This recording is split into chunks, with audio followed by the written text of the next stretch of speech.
کچھ ایسے سوال ہیں جو بار بار واٹس ایپ کے اوپر پوچھے جاتے ہیں کہ آیا برہنہ ہو کر ننگے ہو کر غسل کرنے سے غسل ہو جاتا ہے، یا ہماری مائیں بہنیں بیٹیاں خواتین دوپٹہ اتار کے ننگے سر وضو کریں تو ہو جاتا ہے، یا واش روم کے اندر بیسن ہو اور واش روم کے اندر وضو کرنے سے یا دعائیں کیسے پڑھنی ہے، وضو ہوتا ہے نہیں ہوتا۔ یہ بہت اہم مسائل ہیں۔ دوپٹہ اتار کے واش روم کے اندر دعا پڑھ سکتے ہیں کہ نہیں، برہنہ ہو کے غسل کر سکتے ہیں کہ نہیں، واش روم کے اندر وضو کر سکتے ہیں کہ نہیں، دعائیں پڑھ سکتے ہیں کہ نہیں۔ اس طرح کے بہت سارے سوال پوچھے جاتے ہیں۔ تو چونکہ ہمارا زندگی کا یہی مشن ہے کہ اللہ رب العزت ہمیں اپنے بندوں کی ہدایت اور شفا کا ذریعہ بنا دے، اور اپنے آقا علیہ الصلوۃ والسلام کی امت کے لیے اللہ رب العزت ہمیں نافل خلائق بنا دے، امت کا درد رکھنے والا، امت کا ہمدرد اور خیر خواہ اللہ تعالیٰ ہمیں اس صف میں شامل فرما لے۔ تو پہلی بات تو یہ ہے کہ جب بھی آپ واش روم کے اندر داخل ہوں تو بایاں پاؤں اندر، اور اس سے پہلے آپ واش روم کی، چاہے وہ واش روم آپ کا اٹیچ باتھ ہو، جو کمروں کے اندر آج کل ہیں، ہر گھر میں اٹیچ باتھ ہیں، اسی کے اندر بیسن ہے، اسی کے اندر کموڈ یا فلش ہے، اسی کے اندر غسل خانہ ہے، اٹیچ باتھ ہو، یا آپ کے گھر کے کونے میں جس طرح عام دیہاتوں میں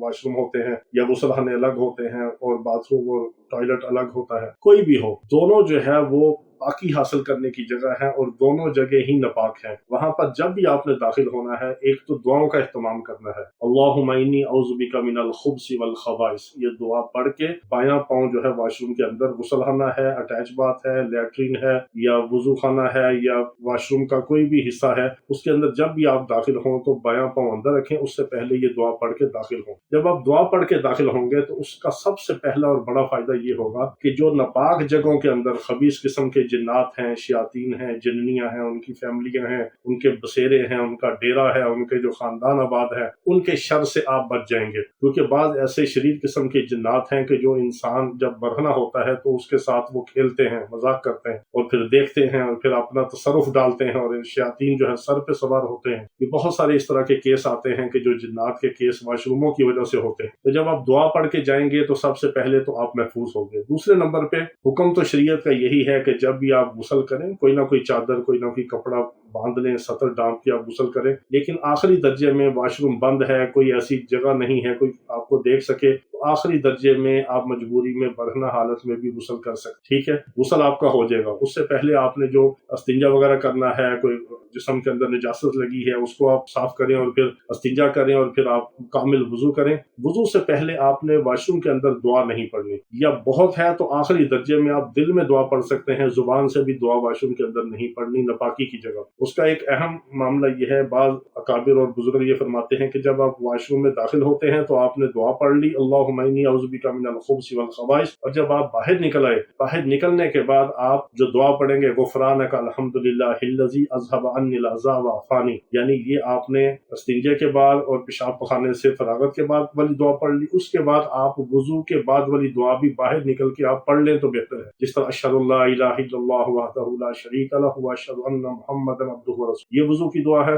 اسی طرح اللہم اجعلنا من التوابین واجعلنی من المتطہرین، یہ وضو کی دعا ہے۔ اسی طرح اللہم اغفر لی ذنبی ووسع لی فی داری وبارک لی فی رزق، یہ جو وضو کی ساری دعائیں ہیں یہ آپ واش روم سے پاکی حاصل کرنے کے بعد، وضو غسل کے بعد باہر آ کے اگر آپ دعائیں پڑھیں تو یہ زیادہ بہتر ہے۔ بہت آپ کا دل چاہتا ہے اور واش روم تھوڑا سا اس طرح ہے کہ آپ کا کموڈ اور فلش ایک طرف ہے، بیسن ایک طرف ہے، تو آپ دل میں دعا پڑھ سکتے ہیں لیکن زبان سے ہرگز نہیں پڑھ سکتے، ناپاکی کی جگہ ہے، واش روم کے اندر برہنہ حالت میں دعائیں نہیں پڑھیں۔ بعض ہماری خواتین مائیں بہنیں بیٹیاں جو ہیں واش روم کے اندر جاتی ہیں تو دوپٹہ وغیرہ اتار کے باہر رکھتی ہیں، تو اس طرح مناسب نہیں ہے دوپٹہ اتار کے باہر رکھنا۔ آپ دوپٹے کو سر پہ لپیٹ سکتی ہیں یا کم از کم کوئی ایسا سکارف سر پہ پہن لیں۔ برہنہ سر واش روم میں جانا ویسے بھی مناسب نہیں ہے، شریعت نے اس سے منع کیا ہے۔ جب آپ رفع حاجت کے لیے بھی بیٹھیں تو برہنہ سر نہ ہو، کیونکہ شیطان پھر سر پہ سوار ہوتا ہے اور سر پہ پیشاب بھی کرتا ہے۔ اس لیے ہماری مائیں بہنیں بیٹیاں سر کے اوپر چادر دوپٹہ جو ہے وہ اس کو اچھی طرح لپیٹ لیں، کوئی سکارف پہن لیں، کوئی بڑی ٹوپی ہے، کوئی اس طرح کا کپڑا ہے، چھوٹا رومال ہے، سر پہ لپیٹ لیں،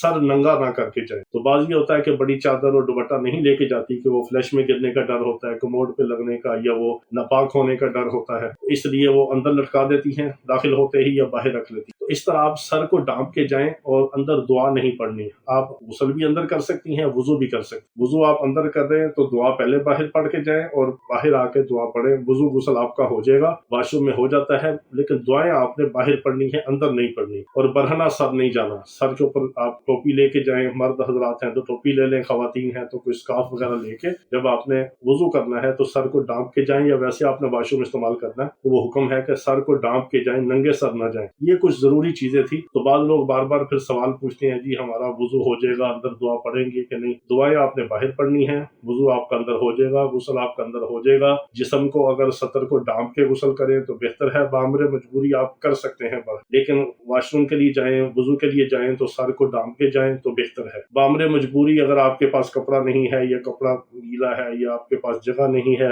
یا کبھی آپ غلطی سے چلے بھی گئے ہیں تو پھر بھی آپ کا وضو ہو جائے گا, لیکن بہتر یہ ہے کہ آپ سر کو ڈانپ کے جائیں. اس طرح کے اور بھی کچھ مسائل ہیں, وہ انشاءاللہ پھر اور کسی وقت آپ کے سامنے رکھیں گے. یہ کچھ ضروری چیزیں تھی. وضو غسل کے معاملے میں, دعاؤں کے معاملے میں, پاکی ناپاکی کے معاملے میں بہت احتیاط کی ضرورت ہے, کیونکہ اکثر لوگوں کو عذاب قبر جو ہوگا وہ ناپاک رہنے کی وجہ سے اور پیشاب کے چھینٹوں سے نہ بچنے کی وجہ سے ہوگا. یہ بہت سخت معاملہ ہے. پیشاب کے چھینٹوں سے بچنا اور پاکی اور پاکی کا خیال کرنا یہ بہت اہم معاملات ہیں. اس کی وجہ سے عذاب قبر ہے. جب آپ اچھی طرح پاک نہیں ہوں گے, آپ کا وضو غسل نہیں ہوگا, تو آپ کی نماز کیسے ہوگی, قرآن کیسے پڑھیں گے, عبادت کیسے ہوگی؟ تو پھر یہی وجہ ہے کہ لوگوں کو وضو غسل کے فرائض کا بھی نہیں پتا, پاکی ناپاکی کا نہیں پتا, بہت سارے مسائل کا نہیں پتا, دعاؤں کا نہیں پتا. اس لیے پھر شیاطین سر پہ سوار ہیں, گھروں میں شیاطین کا عمل دخل ہے, زندگیاں خراب ہیں, آپس میں نفرتیں ہیں, جھگڑے ہیں, فتنے فساد ہیں. یہ شیاطین کا عمل دخل ہے. اس کی وجہ یہی ہے کہ ہمیں دین کا اور دین کے مسائل کا,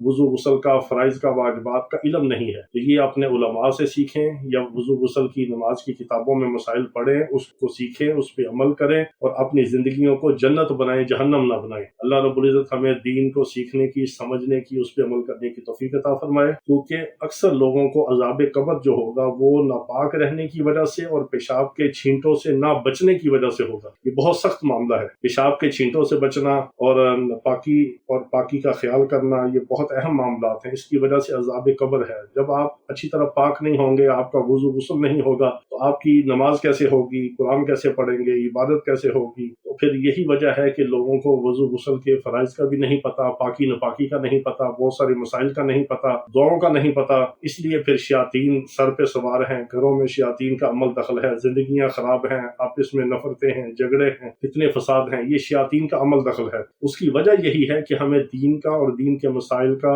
وضو غسل کا, فرائض کا, واجبات کا علم نہیں ہے. تو یہ اپنے علماء سے سیکھیں, یا وضو غسل کی نماز کی کتابوں میں مسائل پڑھیں, اس کو سیکھیں, اس پہ عمل کریں اور اپنی زندگیوں کو جنت بنائیں, جہنم نہ بنائیں. اللہ رب العزت ہمیں دین کو سیکھنے کی, سمجھنے کی, اس پہ عمل کرنے کی توفیق عطا فرمائے. وآخر دعوانا الحمدللہ.